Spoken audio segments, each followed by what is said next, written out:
Saudara dan saudari terkasih, Injil kita pada hari ini diambil dari Injil Yohanes bab 8 ayat 12 sampai 20.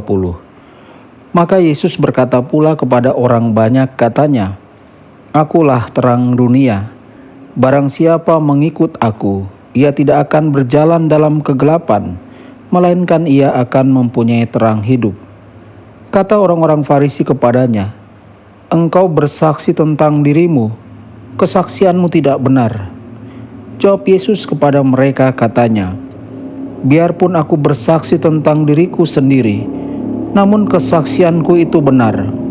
Sebab aku tahu dari mana aku datang dan kemana aku pergi. Tetapi kamu tidak tahu dari mana aku datang dan kemana aku pergi. Kamu menghakimi menurut ukuran manusia. Aku tidak menghakimi seorang pun. Dan jikalau aku menghakimi, maka penghakimanku itu benar. Sebab aku tidak seorang diri, tetapi aku bersama dengan Dia yang mengutus aku. Dan dalam kitab Tauratmu ada tertulis bahwa kesaksian dua orang adalah sah. Akulah yang bersaksi tentang diriku sendiri, dan juga Bapa yang mengutus aku bersaksi tentang aku." Maka kata mereka kepadanya, "Di manakah Bapamu?" Jawab Yesus, "Baik aku maupun Bapakku tidak kamu kenal.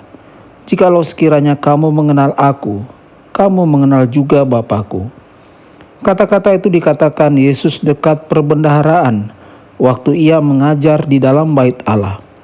Dan tidak seorang pun yang menangkap dia karena saatnya belum tiba.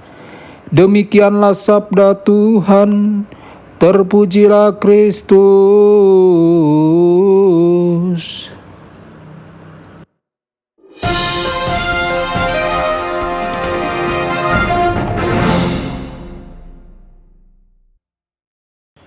Saudara dan saudari terkasih dimanapun Anda berada, jumpa lagi dengan saya Romo Tedens dalam saluran Warta Kabar Sukacita. Semoga Anda semua dimanapun berada senantiasa dalam keadaan sehat dan bahagia. Dunia membutuhkan terang, kita membutuhkan cahaya. Yesus datang untuk mengajar kita tentang Bapanya. Hidupnya adalah mercusuar di tengah kesuraman dan kabut kehidupan tanpa tujuan. Kesaksiannya tentang kehidupan menerangi pikiran dan hati nurani kita. Saudara-saudari, Yesus suatu hari berkata, "Akulah jalan, kebenaran, dan hidup.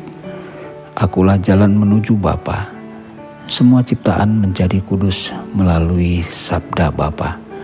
Tetapi ciptaan itu sendiri telah dirusak oleh dosa manusia. Firman menjadi daging untuk membuat segala sesuatu menjadi baru.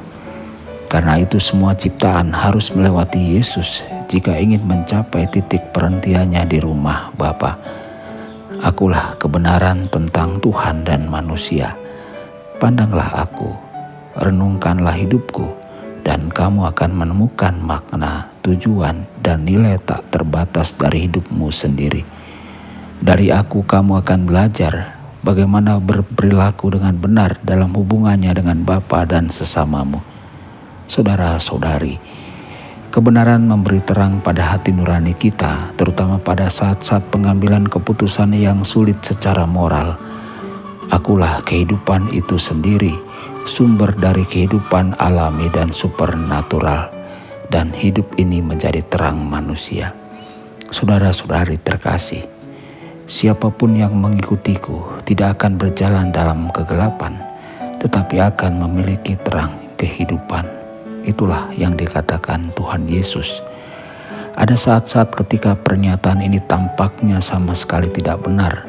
Saat-saat dalam hidup ketika jiwa yang berusaha mengikuti Yesus dan mendedikasikan dirinya untuk memperluas kerajaan Allah berakhir dengan dianiaya, merasa sendirian dan bingung. Pertimbangkanlah bagaimana Bunda Maria menghadapi situasi itu ketika dia tidak memahami dengan jelas jalan Tuhan. Keputusan Yusuf untuk menceraikannya, kelahiran di kandang, kemartiran orang suci yang tak bersalah, pelarian ke Mesir, anak Yesus yang hilang di bait suci, pengadilan, pencambukan, penyaliban, dan kematian putranya. Justru dalam kegelapan inilah cahaya iman membimbingnya lebih pasti dari matahari siang hari. Cahaya iman kepada Tuhan yang tidak kita lihat inilah yang memampukan kita untuk mengasihi saudara-saudari kita yang memang kita lihat.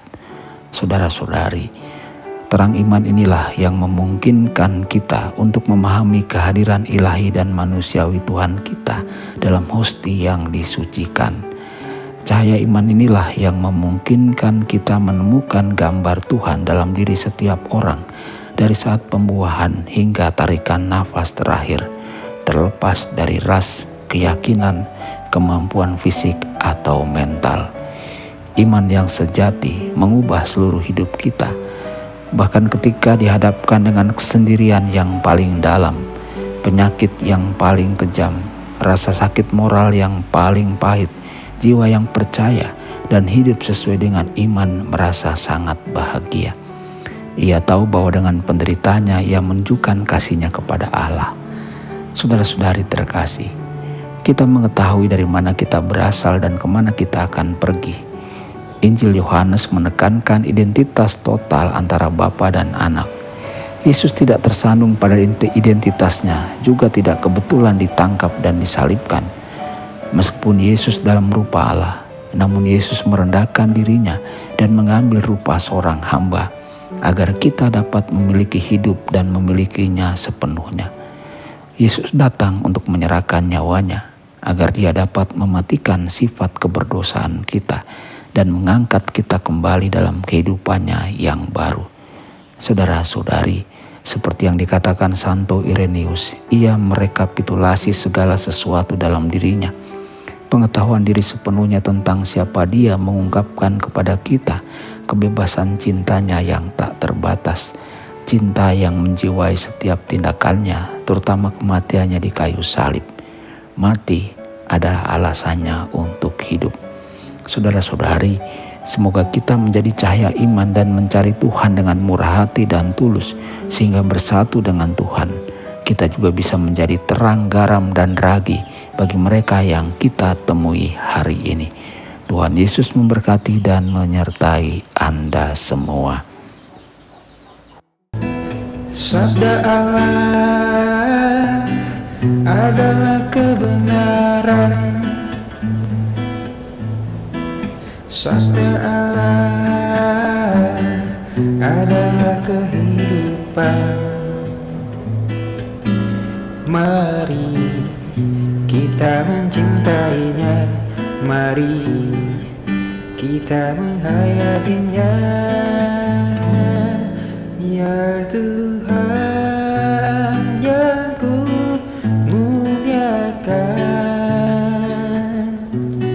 sabdamu angkat resahku.